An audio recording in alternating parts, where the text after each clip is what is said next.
মই ভাবোঁ যে মে' মাহত বিহু পতাটো আমাৰ কাৰণে উচিত নহয়। আজি 14 মে' মানে সম্পূৰ্ণ বহাগ মাহটো পাৰ হৈ যাব। জেঠ মাহত বিহু পালন কৰিলে আমাৰ ৰাইজেও বেয়া পায়।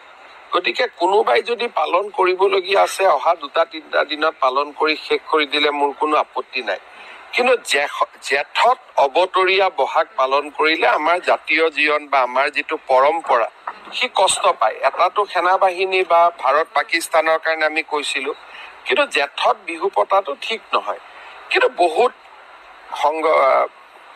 বিহু কমিটি আছে যোনে পেণ্ডেলটো বনাই ৰাখি থৈ দিছে, কোনোবাই হয়তো মাইকৰ ভাড়াটো এডভান্স দি ৰাখি থৈ দিছে।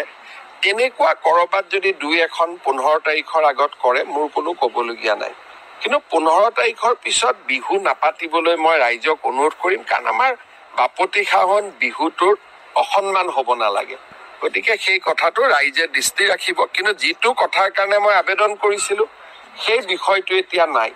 কিন্তু এতিয়া মই এজন অসমীয়া ল'ৰা হিচাপে, যুৱক হিচাপে, ব্যক্তি হিচাপে অনুৰোধ কৰিম যে বহাগৰ বিহুটোক জেঠলৈকে টানি লৈ নাযাব।